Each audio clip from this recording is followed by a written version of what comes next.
I'm still trying to process what we all just watched. That feeling after the game ended. That quiet frustration, that anger, that disbelief. Every real 49ers fan knows exactly what I'm talking about. This season didn't just end, it collapsed. And nights like that force you to face some uncomfortable truths about where this team really is right now. Because when you get hit like that on the biggest stage, it's not just about one bad game. It's about what comes next. It's about who stays, who goes, and how different this roster might look the next time we line up. Something happened behind the scenes, some decisions are already being made, and whether we like it or not, change is coming fast. Before we get into all of that, real quick, if you're a true Niners fan and you ride through the highs and the heartbreaks, make sure you hit that like button, subscribe to the channel, because this is a brand new spot for real 49ers talk. We're pushing for our first 500 subscribers, and if you bleed red and gold like I do, you're gonna want to be here for what's coming next. All right, now let's talk about the reality of it. Because after a 41-6 playoff beatdown by the Seattle Seahawks, there's no way this roster comes back the same. Zero chance. This offseason is going to be ruthless, and there are some players who, for better or worse, have already played their last snap in a San Francisco 49ers uniform. And yeah, we've got to start with the most obvious one. There is absolutely no scenario, none, where Brandon Aiyuk ever suits up for this team again. That chapter is done, completely finished.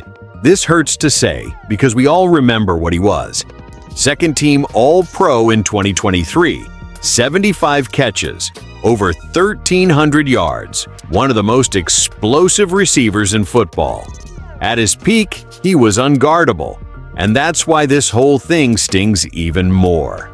The Niners nearly traded him over a contract dispute, then doubled down and gave him that massive 4-year, $120 million extension with $76 million guaranteed. And then everything unraveled. 7 games into 2024, torn ACL and MCL. Season over. Then comes the hope, maybe he's back mid-2025. But instead, things go completely sideways. He stops showing up, stops communicating, and the team has no choice but to void the remaining guarantees. At that point, it's not football anymore. It's broken trust. And once that's gone, especially with this front office, there's no coming back. He'll play again in this league, no doubt. But it won't be here. That door is slammed shut.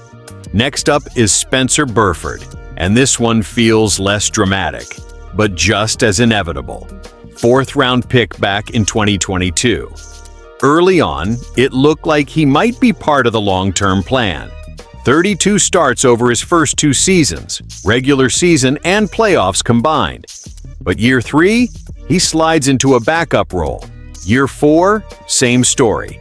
And the only reason he even saw the field this season was because injuries forced the coaching staff's hand.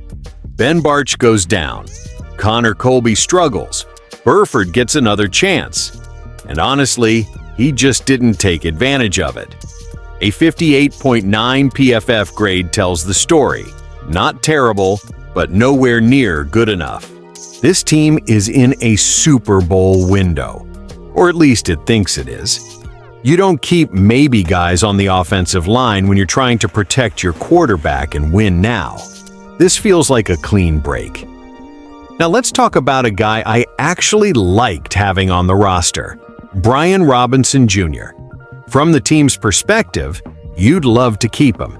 He's a solid backup to Christian McCaffrey, physical runner, reliable. But let's be real. From his perspective, why would he stay?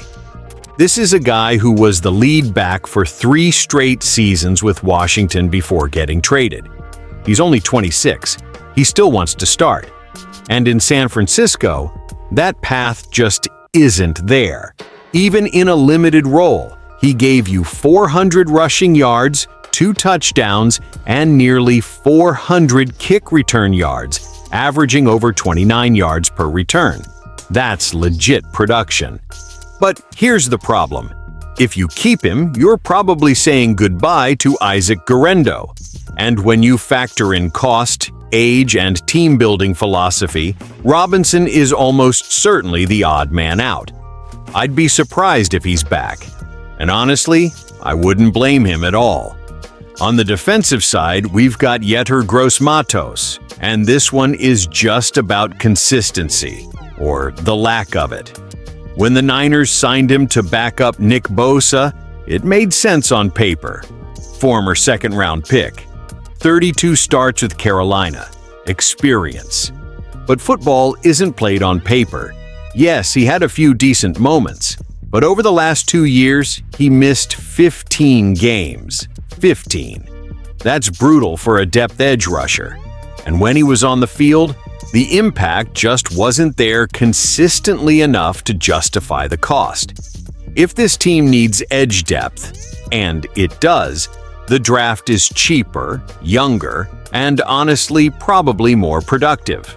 This feels like a move where the front office thanks him for his time and immediately looks elsewhere. And finally, we get to Jason Pinnock.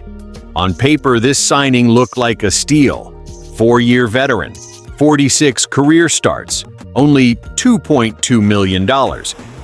But there's a reason the price was that low. He lasted 5 weeks as a starter before getting benched. Jair Brown passed him up quickly, and from that point on, Pinnock only saw the field when absolutely necessary. The versatility is nice, safety, corner, but it didn't matter. The trust just wasn't there. A 49.2 PFF grade, 90 out of 98 safeties. That's rough. And once a player falls out of favor with the coaching staff, especially on defense, it's usually over. Like Gross-Matos, this is a role you fill with a late-round rookie and move on. So when you step back and look at all of this offseason is screaming change. Not tweaks, not adjustments, real turnover. This loss wasn't just embarrassing, it was clarifying. The front office now knows exactly who they can't rely on moving forward, and that's what makes this moment so critical. The Super Bowl window doesn't stay open forever. The pressure is on. Every decision from here on out has to be about maximizing what's left of this core and fixing what's clearly broken. As fans, it hurts, but it's also necessary.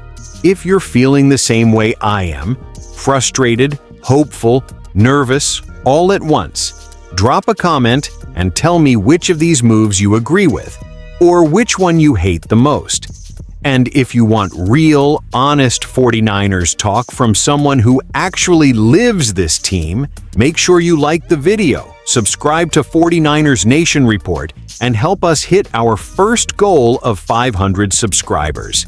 This is just the beginning, and the off-season is about to get wild.